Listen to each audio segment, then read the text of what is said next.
जन्म दिला मामा आम्हास तू, जन्म दिला मामा आम्हास तू, दिला तुची आधार, दिला तुची आधार, श्वास चाले तुझ्या कृपे, श्वास चाले तुझ्या कृपे, थोर तुझे उपकार, थोर तुझे उपकार. बोला जय बाळूमामा. भक्तांनो, अशाच प्रकारचे बाळूमामांचे भावनिक, प्रेरणादायी आणि महत्त्वपूर्ण संदेश ऐकण्यासाठी आत्ताच आपल्या चॅनलला सबस्क्राईब करा आणि कमेंटमध्ये बाळूमामांच्या नावाचा जयघोष करायला विसरू नका. त्याआधी भक्तांनो, ज्या काही तुमच्या चांगल्या इच्छा आहेत त्या तुम्हाला शक्य असल्यास कमेंट करून नक्की मला कळवा. मी सुद्धा बाळूमामा चरणी हीच प्रार्थना करेल की बाळूमामा सर्व भक्तांच्या सर्व चांगल्या इच्छा लवकरात लवकर पूर्ण करावे, हीच मी माझ्या ब्रह्मांडाचरणी प्रार्थना करते आणि आजच्या नवीन आणि सुंदर अशा संदेशाला सुरुवात करते. आजच्या दैवी संदेशामध्ये मामा म्हणत आहेत, माझ्या बाळा, तुला वाटत असेल हा काय देवाचा ऑनलाईन खोटारडा संदेश आहे, परंतु बाळा, माझ्यावर विश्वास ठेव. हा संदेश तुझ्यासमोर येणे म्हणजे निव्वळ योगायोग नाही रे. हा संदेश मी तुझ्यासमोर पाठवला आहे. म्हणून बाळा, दिसता क्षणी हा संदेश ऐकण्याचा प्रयत्न कर. हा संदेश तू मध्येच वगळू नकोस. हा संदेश तुला मोजून 13 मिनिटे ऐकायचा आहे, तरच माझा पूर्णपणे आशीर्वाद तुला मिळणार आहे आणि तुझ्या आयुष्यातील आज दुःखाचा शेवट होणार आहे. मामा म्हणतात, माझ्या बाळा, आपले घर म्हणजे आपला वर्ग असतो रे. आपल्या घराचे सौंदर्य फक्त भिंतींनी किंवा सजावटीने ठरत नाही रे, तर ते ठरतं आपल्या रोजच्या सवयींनी, सकारात्मक विचारांनी आणि घरातल्या वातावरणाने. अरे बाळा, घराचे हृदय म्हणजे घरातील देवघर व आत्मा, जिथे नियम, पूजा, ध्यान, मंत्र जप होतो, तिथे सकारात्मक ऊर्जा निर्माण होते. देवघर योग्य पद्धतीने असेल तर घरात शांती, नशीब आणि प्रगती होते. देवघराची दिशा एक ईशान्य दिशा सर्वात शुभ दिशा मानली जाते. जर तुझ्या घरामध्ये ईशान्य दिशेला देवाचे घर असेल तर तुझ्या घरामध्ये माता लक्ष्मीचा आशीर्वाद नक्कीच असेल. आयुष्यामध्ये तुला पैशाची कमी कधीच पडणार नाही. नशिबाला दोष देण्याची तुझ्यावर वेळ येणार नाही. म्हणून बाळा, मी तुला जे काही सांगत आहे ते नीट लक्षपूर्वक ऐक. अरे बाळा, पूर्व दिशा ज्ञान, आरोग्य आणि यश वाढते, तर उत्तर दिशामुळे धनप्राप्तीसाठी चांगली दिशा, दक्षिण दिशा, नैऋत्य दिशा, पश्चिम दिशा व आग्नेय दिशा या दिशेंना देवघर ठेवणे तुला टाळायचे आहे. देवघरातील देवी देवतांची मांडणी, मूर्ती किंवा फोटो भिंतीपासून थोड्या अंतरावर ठेवा. पाठीमागे हवा फिरती जावी अशा प्रकारे तुला काळजी घ्यायची आहे. पूजा करणारा व्यक्ती पूर्व किंवा उत्तर दिशेकडे तोंड करून बसावा. घरात गणपती, लक्ष्मी, विष्णू, शिव, तुळस या देवतांची स्थापना चांगली असावी. देवघरामध्ये तुटलेल्या, भग्न किंवा डोळ्यांशिवाय मूर्ती ठेवू नयेत. देवघरातील रचना व वस्तू काय ठेवावे? तांब्याची किंवा पितळेची घंटा, कलश, शंख, दीपमाळ, अगरबत्ती, तुळशीचे रोप जवळ असल्यास अधिक शुभ. देवघरात नेहमी स्वच्छ पांढरे किंवा पिवळे वस्त्र असावे. देवघरामध्ये काय ठेवू नये? तर बाळा, लोखंडी वस्तू, चप्पल, आरसा, इलेक्ट्रॉनिक वस्तू देवघराच्या खाली, थेट बाथरूम किंवा शौचालय नको. पूजा घरात जास्त फोटो किंवा अनावश्यक देवतांची गर्दी नको. हे तुला लक्षात ठेवायचे आहे. देवघरातील दैनंदिन नियम: सकाळी व संध्याकाळी दीप अगरबत्ती लावावी. देवांना नेहमी ताजे पाणी, फुले अर्पण करावेत. आठवड्यातून एकदा देवघराची साफसफाई करावी. तुटलेल्या वस्तू लगेच बाहेर काढाव्यात. देवघरात बसून मंत्र जप किंवा ध्यान करावे. रंग सजावट: देवघरासाठी पांढरा, क्रीम, हलका पिवळा रंग सर्वात उत्तम आहे. लाल व काळा रंग टाळावा. शुभचिन्हे काय आहेत? ओम, स्वास्तिक, श्री लावणे चांगले आहे. देवघराचे फायदे काय आहेत? योग्य पद्धतीने असल्यास घरातील वातावरण नेहमी प्रसन्न राहते. मानसिक शांती मिळते, नकारात्मकता दूर होते. मुलांच्या शिक्षणात व कुटुंबांच्या प्रगतीत मदत होते. घरामध्ये नेहमी लक्ष्मीचा वास होऊन धन व समृद्धी येते. आरोग्य सुधारते, आजारपण कमी होते. म्हणून देवघर हे फक्त पूजेपुरते नसून घरात दैवी शक्तीचे केंद्र आहे. तर ते स्वच्छ पवित्र वास्तू नसणे खूप आवश्यक आहे. मामा म्हणतात, माझ्या बाळा, घरामध्ये गरिबी येण्याचे काही कारणे असतात. जर तू या काही गोष्टींकडे दुर्लक्ष केले तर घरामध्ये नक्कीच गरिबी येते. म्हणून अशा काही गोष्टी आहेत, या गोष्टींकडे दुर्लक्ष करायचे नाही. त्यातील पहिली गोष्ट आहे, कांदा व लसूणचे छिलके घरात कधीच जाळू नये. गुरुवारी चुकूनही झाडू खरेदी करू नये. तुटलेल्या कंगव्याने केस विचरू नयेत. तुटलेले केस 18 दिवसापेक्षा घरात जास्त दिवस ठेवू नयेत. तुटलेल्या फुटलेल्या वस्तूंचा वापर करणे शक्य तेवढ्या लवकर थांबवा. कारण या तुटलेल्या फुटलेल्या वस्तूमुळे दोष निर्मिती होते, नकारात्मक शक्ती निर्माण होते. घरामध्ये गरिबी येण्याची 9 कारणे आहेत किंवा लक्षणे आहेत.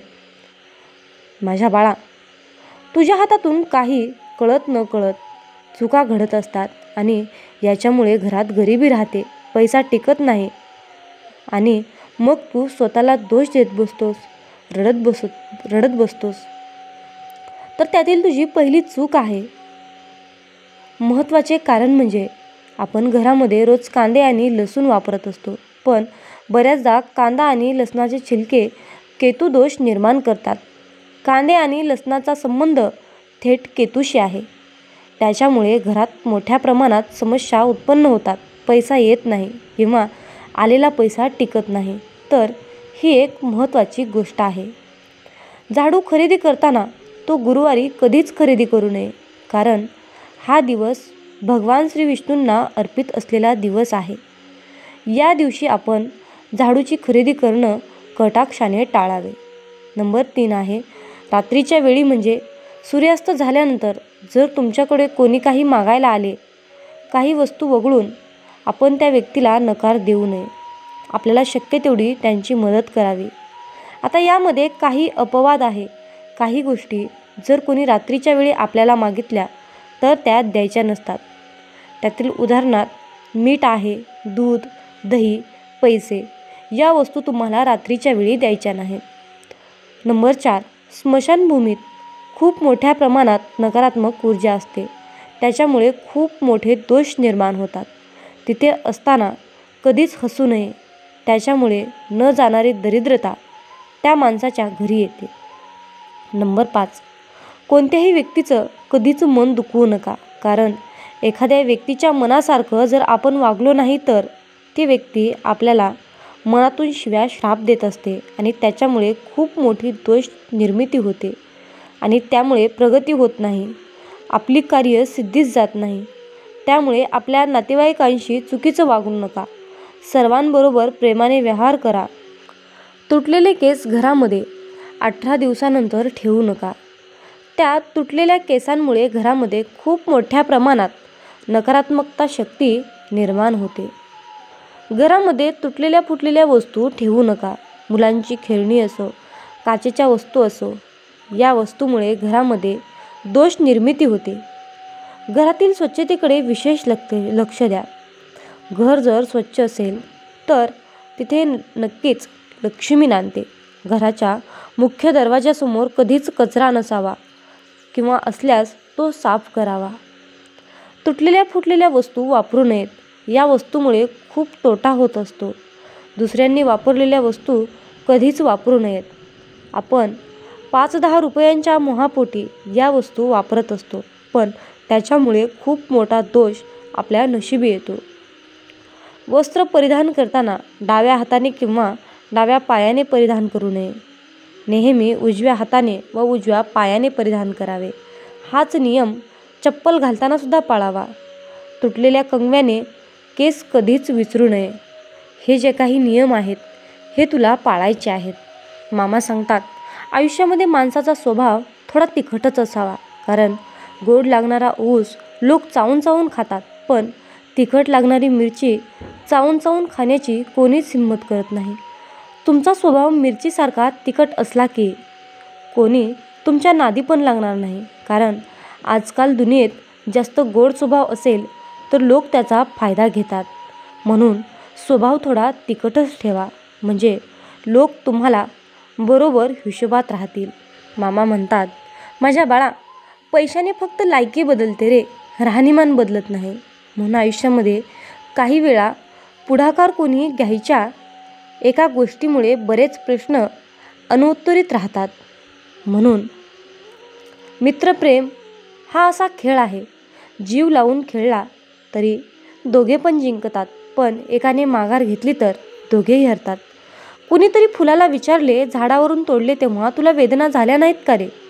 फुलाने उत्तर दिले, तोडणारा इतका आनंदात होता की मी माझ्या वेदनालाच विसरलो.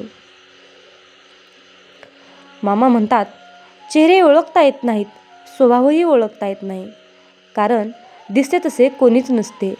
आयुष्यात काही शिकायचे असेल तर कठीण परिस्थितीतही शांत राहायला शिका, लढायला शिका.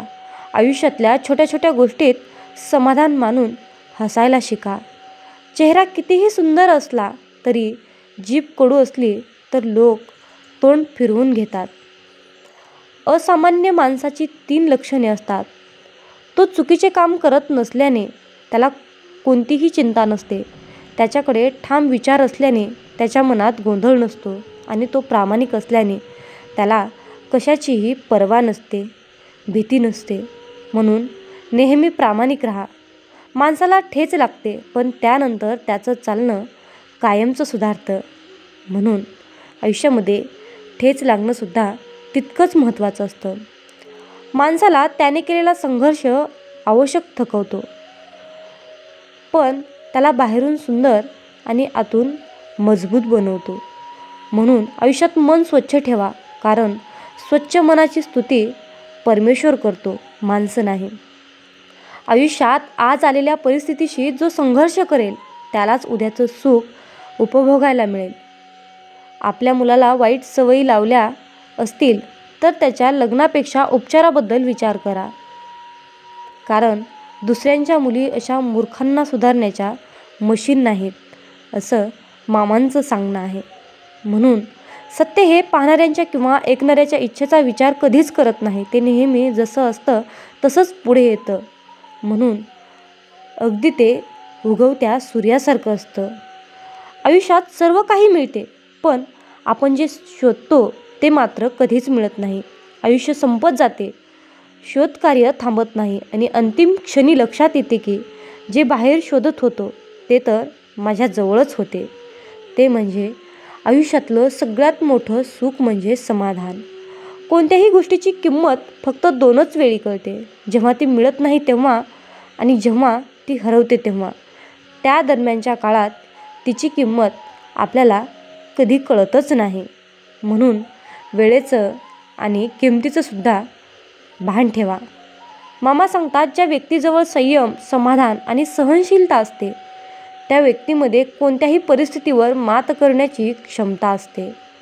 नाती फुलासमान असतात, नाती फुलपाखरासमान असतात. हळूवार जपली तर साथ देतात, व सैल सोडली तर ती कायमची भुरकन उडून जातात. बरं चाललंय आयुष्यात हे आपण कोणालाही सांगू शकतो, पण खरं काय चाललंय आपल्या आयुष्यात हे सांगायला जवळचाच माणूस लागतो. बोला जय बाळूमामा. जागे करत असतील आणि तेही संपूर्ण विश्व शांत असेल तर आता तुम्ही काय करावे यावर उपाय काय आहे? पहिला उपाय म्हणजे पौर्णिमेच्या दिवशी तुमच्या घरात किंवा तुमच्या कुलदेवतेच्या ठिकाणी धूप, दिवा आणि फुले अर्पण करा. दुसरा उपाय म्हणजे जर तुम्हाला तुमच्या कुलदेवता कोण आहे हे माहीत नसेल तर तुमच्या घरातील वडीलधाऱ्यांना विचारा, त्यांची माहिती जाणून घ्या आणि भक्तीने त्यांचे स्मरण करायला सुरुवात करा. तिसरा महत्त्वपूर्ण उपाय म्हणजे जर साप किंवा नागदेवता तुमचा कुलदेवता असेल तर नागपंचमीच्या दिवशी त्यांची पूजा करा, त्यांना दूध अर्पण करा, मनापासून क्षमा मागा. लक्षात ठेवा, जेव्हा कुलदेवता प्रसन्न असते तेव्हा केवळ एका व्यक्तीचीच नव्हे तर संपूर्ण कुटुंबाची प्रगती होते. पहाटे 4 ते 5 दरम्यानच्या जागे होणे हे एक शुभचिन्ह आहे आणि हे ब्रह्ममुहूर्त आहे. आणि आता मित्रांनो, सर्वात शुभ चिन्हाबद्दल बोलूयात. आता येणारी वेळ पहाटे 4 ते 5 वाजेपर्यंत आहे.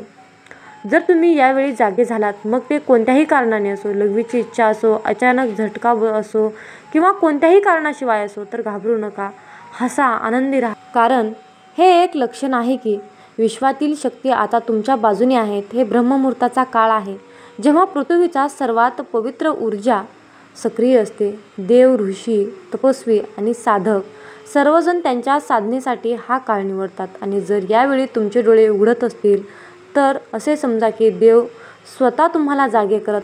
हा एक संकेत आहे की तुमचा चांगला काळ सुरू होणार आहे. देव तुमच्या कर्मावर खुश आहे आणि आता तुमच्या प्रगतीचा मार्ग उघडणार आहे. हा तो क्षण आहे जेव्हा देव स्वतः तुमच्याकडे येतो आणि शांतपणे म्हणतो की मी तुमच्या सोबत आहे. म्हणून या दिव्य क्षणात घाबरू नका. त्याऐवजी डोळे बंद करा आणि देव महादेवाचे स्मरण करा. हळूहळू मंत्राचा जप करा. ओम नमः शिवाय, ओम नमः शिवाय. प्रत्येक जपाने तुम्हाला तुमच्या आत एक ऊर्जा उतरताना दिसेल, एक शांती, एक दिव्यता. जर तुम्ही हे समजावून घेतले तर हा काळ तुमच्या आयुष्यातील सर्वात मोठा संकेत बनू शकतो. कारण यावेळी जागे होणे ही नशिबाची गोष्ट नाही, तर मागील जन्माच्या चांगल्या कर्माचे परिणाम आहे. तर भक्तांनो, जर तुम्ही पहाटे 4 ते 5च्या दरम्यान जागे झालात तर तो योगायोग मानू नका. हा तुमच्या दिव्य भाग्याचा पहिला दरवाजा आहे. प्रत्येक वेळी तुम्ही जागे होताच ओम नमः शिवाय मंत्राचा किमान 11 वेळा जप करा. नंतर पुन्हा शांतपणे झोपा. तुम्हाला दिसेल की तुम्ही वर्षानुवर्षे ज्यांची वाट पाहत होता ती सर्व काही लवकरच तुमच्या आयुष्यात येणार आहे. जर तुम्हीही असे काही अनुभवले असेल तर कमेंटमध्ये हर हर महादेव लिहा आणि या व्हिडिओला तुमच्या प्रियजनांसोबत नक्कीच शेअर करा. भक्तांनो, स्वप्ने व तीच स्वप्ने जिथे देव आपल्याशी शांतपणे बोलतो. बऱ्याच वेळा जेव्हा आपण जागृत जगात चिन्हे समजू शकत नाही तेव्हा देव, विश्व, आपले पूर्वज किंवा अदृश्य शक्ती स्वप्नाद्वारे आपल्याशी संवाद साधतात. पण प्रश्न असा आहे की तुम्ही ती चिन्हे ओळखता का? असे आहे की काही इशारा वारंवार मिळत आहे पण तुम्ही ते फक्त एक स्वप्न समजवून विसरतात. तर मित्रांनो, आज मी तुम्हाला 3 सर्वात शक्तिशाली स्वप्नांची चिन्हे सांगेन. जर तुम्ही ती समजावून घेतली तर तुम्ही मोठी आपत्ती टाळू शकता किंवा मोठे भाग्य मिळवू शकता. स्वप्नात साप दिसला तर, जर तुम्हाला स्वप्नात साप दिसला असेल तर ते चांगले लक्षण नाही. हे लक्षण आहे की तुमच्या भोवताली नकारात्मक ऊर्जा किंवा लपलेले शत्रू सक्रिय होत आहेत. हे एक इशारा आहे की काही मोठे संकट, फसवणूक किंवा संकट तुमच्या आयुष्याकडे सरकत आहे. काय करावे? ताबडतोब जवळच्या नागदेवता किंवा नागदेवता मंदिरात जा. तेथे नारळ अर्पण करा, थोडे दूध अर्पण करा आणि भक्तीने माफी मागा. या सोप्या उपायाने नकारात्मक ऊर्जा थांबेल आणि नागदेवतेच्या कृपेने तुम्ही सुरक्षित राहाल. मामा म्हणतात, माझ्या बाळा, आयुष्यामध्ये सगळ्यांची मनं जपायचं. आपण कॉन्ट्रॅक्ट घेतलं की स्वतःच्या भावनांची भंगारात विक्री सुरू होते आणि आपण स्वतःच भिकेला लागायला सुरू होतो. प्रयत्न इतके करा की शांततेमध्ये आपण एखाद्या गोष्टीसाठी संघर्ष करत आहोत याचा कोणाला सुगावा देखील लागायला नको. याच संघर्षातून पुढचं पाऊल जन्म घेतं. याच भविष्यातील योजना आधी बोलून दाखवू नका. तुम्हाला एखादा नवीन कोर्स करायचा आहे, नवीन प्रोजेक्ट हातात घ्यायचा आहे किंवा कुठेतरी गुंतवणूक करायची आहे, हे बोलून दाखवलं की काही लोक आपल्या आधीच ते काम सुरू करतात, तर काही लोक मुद्दाम आपल्या कामात अडथळा आणण्याचा प्रयत्न करतात. समजा तुम्ही एखाद्या ठिकाणी नोकरीसाठी अर्ज केला आहे आणि ही गोष्ट मित्रांना सांगितली. अशा वेळी तुमच्या ओळखीचा दुसरा कोणीतरी आधीच तिथे पोहोचतो आणि संधी तुमच्या हातातून निसटून जाते. म्हणून बाळा, काम पूर्ण झाल्याशिवाय लोकांना सांगू नका. जुने अपमान पुन्हा पुन्हा उगाळू नका. कारण तुमचा कुणी अपमान केलाय, तुम्हाला फसवलंय, तुम्हाला समजून घेतलं नाही, हे सतत लोकांना बोलून दाखवलं की तुम्ही कायम हतबल आणि बिचारे वाटता. यासाठी लोक तुमच्याबद्दल सहानुभूती दाखवणार नाहीत. पण कमकुवत मात्र नक्कीच समजतील. जर तुम्ही म्हणालात, माझ्या बॉसने माझा खूप अपमान केला होता, तर समोरचा म्हणेल, मग नोकरी का सोडली नाही? अपमान सहन करत का बसला? असे अनेक प्रश्न उपस्थित केले जाऊ शकतात. म्हणून अपमानाचं दुखणं आतल्या आत बरं करण्याचा प्रयत्न करा, लोकांपुढे नाही. लोकांना जखमा बरी करता येत नाही, पण जखमेवर मीठ चोळणं खूप छान जमतं. तुमच्या जुन्या चुका सर्वांसमोर मांडू नका. तुम्ही एखाद्या चुकीचा निर्णय घेतला, कोणावर भरोसा ठेवून फसलात, हे लोकांना सांगितल्यावर ते तुमच्या दुःखात सहभागी होणार नाहीत. उलट तुम्हाला मूर्ख मात्र नक्कीच समजतील. म्हणून समजा तुम्ही लोकांना म्हणलात की अमुक माणसाने माझी 50,000 रुपयांची फसवणूक केली, तर लोक लगेच म्हणतील, तुम्ही अगोदर चौकशी करायला हवी होती. काही विचार न करता पैसे का दिले, कसे दिले, या सर्व उठावे ठेवेपासून दूर राहायचं असेल आणि लोकांचे टोमणे सहन करायचे नसतील, तर स्वतःच्या चुका समाजासमोर उघड करू नका. एक गोष्ट लक्षात ठेवा, चुकांमधून शिकणारा माणूस यशस्वी मात्र नक्कीच होतो. म्हणून म्हणतात, ठेच लागली की माणूस आपोआप सावधगिरी ठेवतो. मामा म्हणतात, प्रेमात वाद विवाद, हेवे देवे, रुसवे फुगवे तर येतातच. असं म्हटलं जातं की भांडल्याने प्रेम हे अधिक घट्ट होतं. पण दोन जीवांमधील खाजगी गोष्टी समाजासमोर मांडल्या की लोक त्यावर चर्चा करतात, टोमणे मारतात आणि मजा घेतात.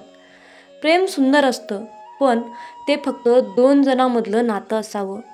आजची पिढी काय करते? प्रेमात पडले की लगेच इंस्टाग्राम स्टोरी, व्हॉट्सअपला डीपी, फेसबुकला फोटो आणि ब्रेकअप झालं की डिलीट आल. पण लोकांच्या मनात त्या आठवणी कायम राहतात आणि त्यांच्या चर्चेमध्ये तुमचं नाव हा विषय बनतो. प्रेम ही गोष्ट खाजगी ठेवा, तिचा सन्मान करा. लोकांना अजिबात बोलून दाखवू नका, नाहीतर याच गोष्टीला धरून लोक तुमची थट्टा करतील आणि तुम्हाला अपमानित व्हावे लागेल. तुम्ही रिलेशनशिपमध्ये आहात, एक दिवस काहीतरी छोटा वाद झाला आणि लगेच तुम्ही सोशल मीडियावर सॅड स्टोरी टाकता. लगेच लोक समजून जातात, याच्यामध्ये वाजलंय, काहीतरी खळबळ उडाली आहे, काहीतरी खटके उडत आहेत. अशा वेळी काही लोक तुमच्यावर हसतात, काही लोक जास्त खोदून विचारतात आणि काही लोक फक्त गॅपिससाठी तुमचं नाव चघळतात. म्हणून खाजगी गोष्टी खाजगीच ठेवा, कारण प्रेमातले प्रत्येक क्षण हे तुमचे आहेत, जगाचे नाहीत. तुमचं प्रेम, तुमचं नातं, तुमचं आयुष्य हे इंस्टाग्राम पोस्टसाठी नसून मनापासून जपण्यासाठी आहे आणि जगण्यासाठी आहे. तुमचं आर्थिक जीवन उघड कधीच करू नका. तुम्ही दर महिन्याला किती कमावता, किती खर्च करता, लोकांची किती उधारी आहे आणि शेवटी किती बचत करता, हे बोलून दाखवलं की लोक तुमचं गणित मांडायला सुरुवात करतात.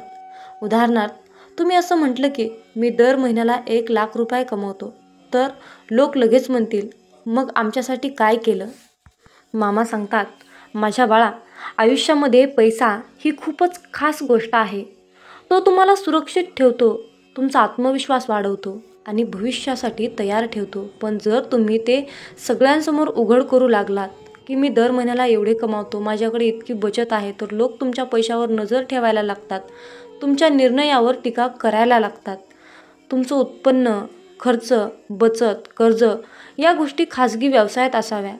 आयुष्य सगळ्यांपुढे मांडू नका, कारण सर्वच लोक तुमचं भलं बघत नाहीत. कारण काही लोक तुमच्या कमकुवत बाजू जाणून घेण्यासाठी धडपडत असतात. माझ्या बाळा, आयुष्यामध्ये या 7 गोष्टी आयुष्यभर गुपित ठेवल्यात तर तुमच्या आयुष्याचं सोनं होईल. तुमचं आयुष्य शांत, मजबूत आणि यशस्वी नक्कीच होईल. म्हणून तुमच्या आयुष्यातील खाजगी गोष्टी या खाजगीच ठेवा. बोला जय बाळूमामा. माझ्या बाळा, आयुष्यामध्ये छोट्या छोट्या तक्रारी करणे सोडा.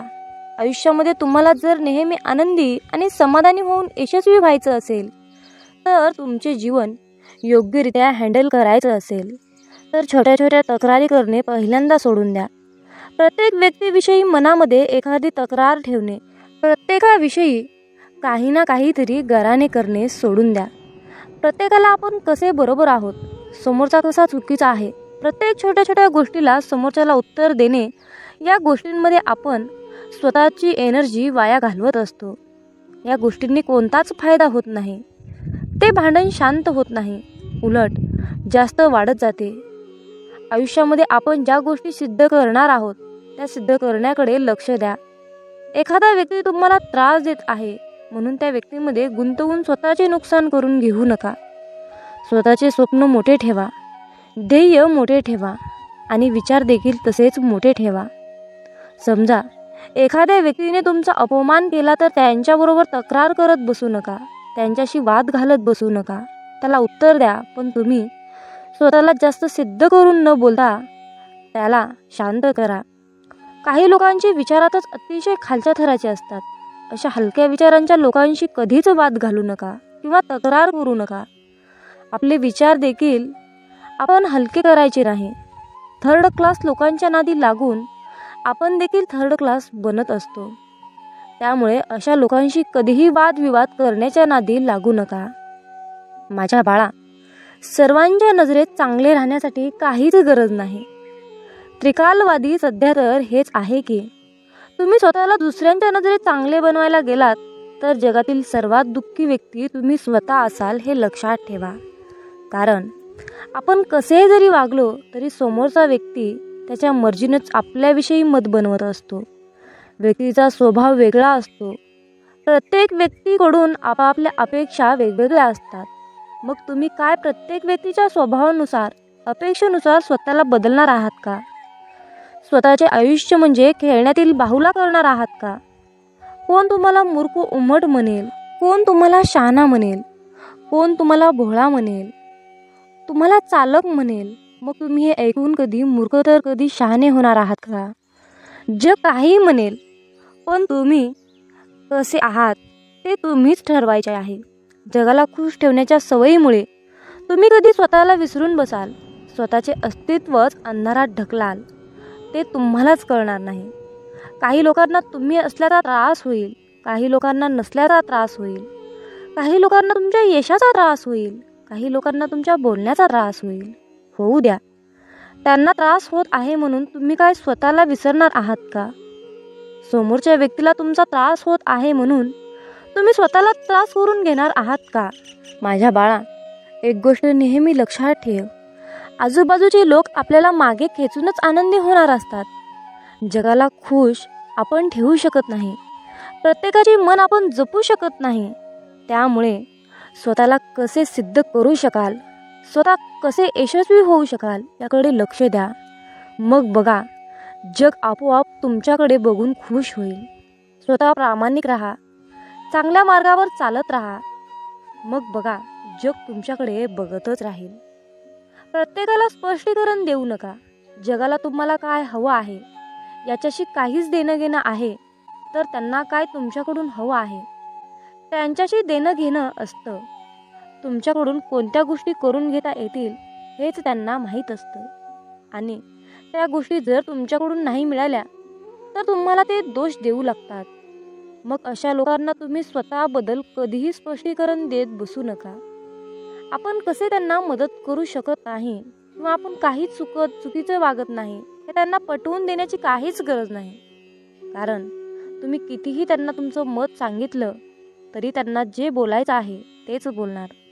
त्यांचं तुमच्याविषयी जे मत निर्माण झालं आहे ते मत ठाम राहणार. तुमच्या स्पष्टीकरणाचा काहीच उपयोग होणार नाही. अशी लोक स्वार्थी असतात, फसवी असतात. अशा लोकांना दुसऱ्यांच्या मताशी, भावनांशी काहीच घेणं देणं नसतं. अशा लोकांना ओळखणं अतिशय गरजेचं असतं. आणि अशा लोकांना आपण त्यांच्याशी किती चांगले वागत आहोत हे पटवून देण्याचा प्रयत्न म्हणजे व्यर्थ मूर्ख लोकांचे मन जपणं. मूर्खांचं लक्षण होऊ शकतात. त्यामुळे फसव्या लोकांपासून, मूर्ख लोकांपासून दूर राहा. त्यांना कधीही स्वतःबद्दल स्पष्टीकरण एक्सप्लेन करत बसू नका. अपेक्षा कमी करा. आपल्या मानसिक त्रासाचे खरे कारण आहे. समोरच्या व्यक्तीकडून अपेक्षा करणे त्याला काय वाटत असते. आपण समोरच्या व्यक्तीशी खूप चांगले वागत आहोत, त्याचा खूप चांगला विचार करत आहोत, तर त्याने देखील आपल्याविषयी आपल्याशी चांगले वागावे, आपला चांगला विचार करावा. आणि हीच अपेक्षा आपल्याला आतून खचवत असते, आपल्याला कमकुवत बनवत असते. जितक्या अपेक्षा जास्त तितका त्रास देखील जास्त. ज्या वेळेला आपल्या अपेक्षा पूर्ण होत नाहीत त्यावेळेला आपण निगेटिव्ह विचार करायला लागतो. समोरच्या व्यक्तीकडून आपण आपल्याशी आपल्या मर्जीप्रमाणे वागण्याचा अपेक्षा केल्या तर चुकीचं आहे. समोरचा व्यक्ती त्याच्या मर्जीनेच वागणार, त्याच्या मनावर आपलं बंधन ठेवू नका. आपण एखाद्याशी नातं प्रामाणिकपणे निभावत असतो तर समोरचा आपल्याशी स्वार्थासाठी नातं निभावत असतो. आपण नात्यामध्ये प्रेम करतो तर ते लोक आपल्यामध्ये फसवण्यासाठी संधी शोधतात. मग अशा परिस्थितीत चुकीचा कोण, आपण की समोरची व्यक्ती? तर याचे उत्तर असेल आपणच असतो. आपण जे काही समोरच्या व्यक्तीशी वागतो ते आपलं कर्म आहे आणि समोरचा व्यक्ती आपल्याशी जो वागतो तो त्याचं कर्म आहे. आपण त्यांच्याकडून चांगले वागण्याच्या अपेक्षा करणे हे चुकीचे आहे, कारण आपण अशा लोकांशी नातं निभावत असतो जे की ते लोक लायकीचेच नसतात. आपण त्यांच्याकडून अपेक्षा करणे सर्वात मोठी चूक असते.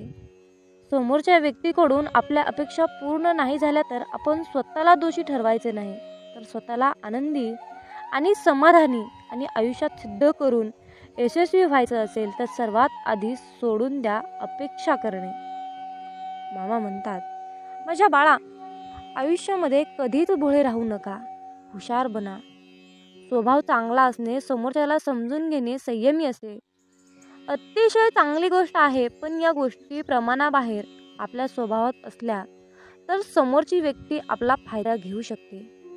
या कलियुगामध्ये अतिशय चांगले भोळे असून फायदा, कारण अलीकडे लोक त्या लायकीचेच नाहीत.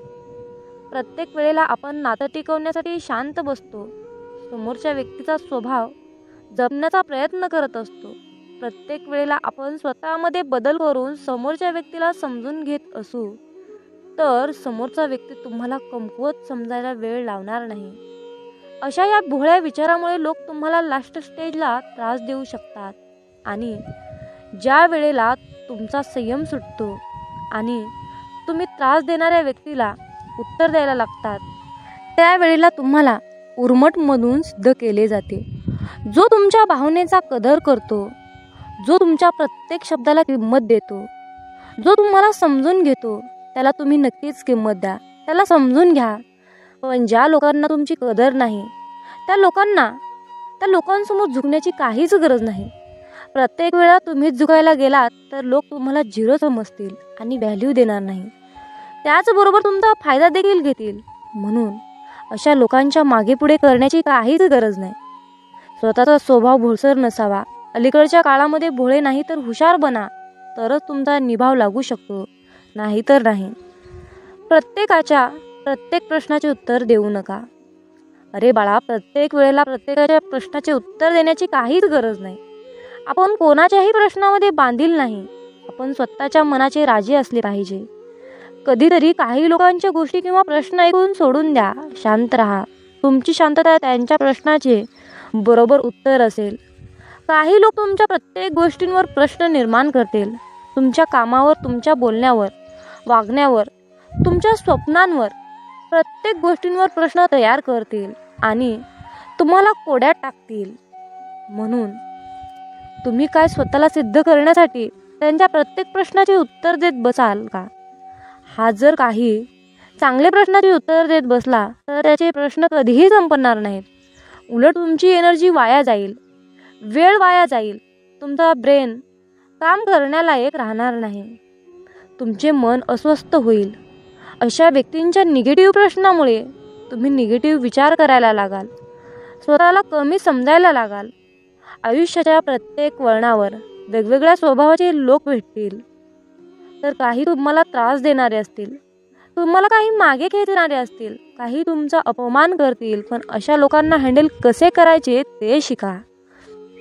त्यांच्या कोणत्याही गोष्टीला लगेच रिॲक्ट करू नका, शांत राहा. कारण तिरस्काराने भरलेल्या प्रश्नाचे उत्तर तुम्ही तिरस्कारानेच दिलं तर तुमच्यातच फरक काय? प्रत्येकाला उत्तर देत बसण्यापेक्षा स्वतःला काही सिद्ध करायचं असेल याकडे लक्ष द्या. तुम्हाला शांततेत यशस्वी झालेले पाहून प्रश्न विचारणाऱ्या लोकांना आपोआप उत्तर मिळेल. मामा म्हणतात, माझ्या बाळा, आयुष्यामध्ये प्रत्येक गोष्टीवर विश्वास ठेवू नका. समोरच्या व्यक्तीची बोलण्याची प्रत्येक गोष्ट खरी असते असं नाही.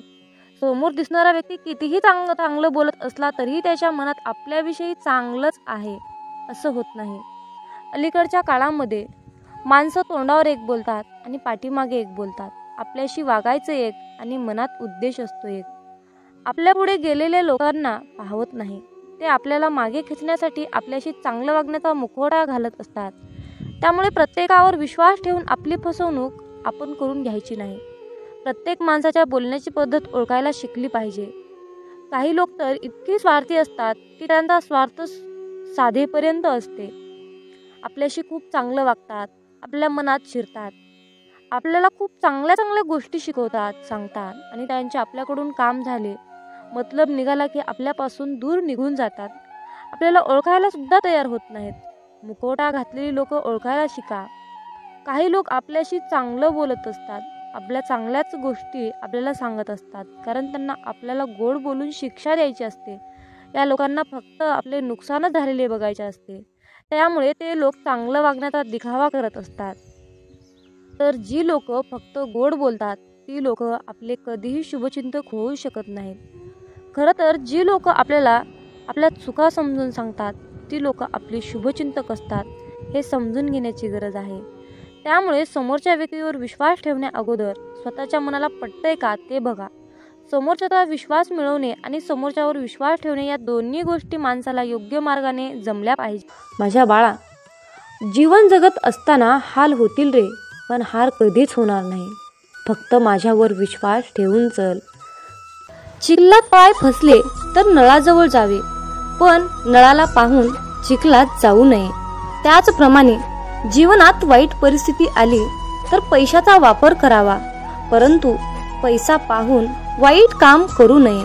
म्हणूनच म्हणतात, समजून घ्यावे जीवनाचे बारकावे, समजून घ्यावे जीवनाचे बारकावे, अंधार तिथे दीप पाजळावे, अंधार तिथे दीप पाजळावे. मित्रांनो, या आयुष्याकडे बारकाईने लक्षपूर्वक पहा. जिथे अंधार दिसेल तिथे दिवा लावण्याचा प्रयत्न करा. तुमच्या सुद्धा आयुष्यामध्ये मामा नक्कीच प्रकाश टाकतील, यात काही शंकाच नाही. अरे बाळा, आमची साथ मिळवण्यासाठी तुझं अंतर्मन शुद्ध आणि निर्मळ ठेव. मग तुझ्याकडे कोणी वाईट नजर टाकेल, तुला त्रास देण्याचा प्रयत्न करेल, त्यास आम्ही पाहून घेऊ. बाळूमामांचा हा आशीर्वाद प्राप्त करण्यासाठी आत्ताच आपला हा संदेश शेअर करा आणि बाळूमामा, माझा तुमच्यावर पूर्णपणे विश्वास आहे असे टाईप करा. जीवनात तुम्ही स्वतःला जितकं सुखी समजाल तितकंच सुखी राहाल.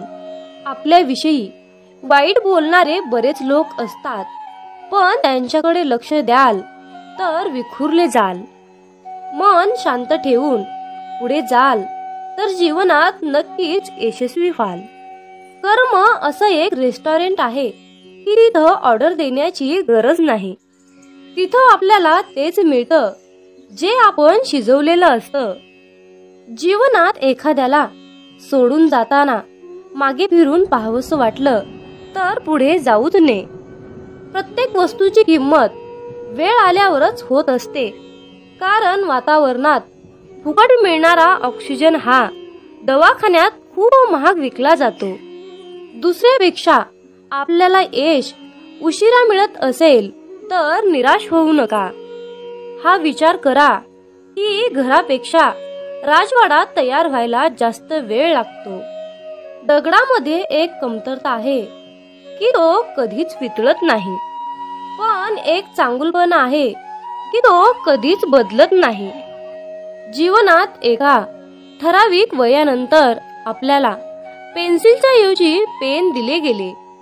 त्याचं कारण हेच आहे की हे आपल्या लक्षात आले पाहिजे. जसं जसं आपण मोठे होत जातो तसं तसं आपल्या चुका खोडल्या जात नाहीत. तुम्ही सहमत असाल तर आत्ताच आपल्या व्हिडिओला लाईक करा आणि चॅनलला सबस्क्राईब करा. तुमच्यासाठी नशिबाचे योग्य ते द्वार उघडले वाक्य छोटा आहे पण तितकंच खरं आहे. जग धोका देऊन हुशार झालं आणि आपण विश्वास ठेवून मूर्ख झालो. जीवनात काही जखमा अशा असतात की त्या दिसत नाहीत, कोणाला दाखवताही येत नाहीत, पण त्या सतत टोचत राहतात. जीवनात समोरच्याला माफ करता येतं, त्याचे अपराध विसरता येतात, पण त्यांच्यात पुन्हा एकदा मन गुंतून राहता येत नाही. स्वतःचं मन शांत करता आलं की सगळे गोंधळ आपोआप शांत होतात. मामा म्हणतात, माझ्या बाळा, एक गोष्ट नेहमी लक्षात ठेव, अपेक्षा हीच दुःखाचं सर्वात मोठं कारण आहे. जीवनात मानवी स्वभाव ओळखणं खूप अवघड आहे, कारण माणूस हा वेळेनुसार बदलतो. जेव्हा एक व्यक्ती दुसऱ्या व्यक्तीवर प्रेम करते तेव्हा ती म्हणते की मी तुझ्यासाठी जीव द्यायला सुद्धा तयार आहे. पण जशी वेळ बदलते तेव्हा तीच व्यक्ती म्हणते की मी तुझा जीव घेईन. त्यामुळे लक्षात ठेवा की सर्व काही बदलणार आहे आणि बदल ही एक शाश्वत गोष्ट आहे. मामा सांगतात, जीवनात ज्या ठिकाणी आपल्याला सर्वात शेवटी आमंत्रित केलं जातं त्या ठिकाणी कधी जायचं नाही, कारण तुम्हाला तिथे बोलवण्याची कुणाचीच इच्छा नसते. त्यांनी तुम्हाला केवळ उपचार म्हणून बोलाविलं असतं. अशा ठिकाणी जाऊन स्वतःचं महत्त्व कमी करून घेऊ नका. जोपर्यंत एखादी गोष्ट स्वतःहून कोणीच आपल्याला सांगत नाही तोपर्यंत ती गोष्ट विचारू नका. जर का तुम्ही एखाद्या व्यक्तीसाठी महत्त्वाचे असाल तर ती व्यक्ती तुम्हाला सर्व काही स्वतःहून सांगेल. आयुष्य बदलण्यासाठी सर्वांनाच वेळ मिळतो, पण वेळ बदलण्यासाठी परत आयुष्य कुणालाच मिळत नाही. म्हणून बाळा, ही एक गोष्ट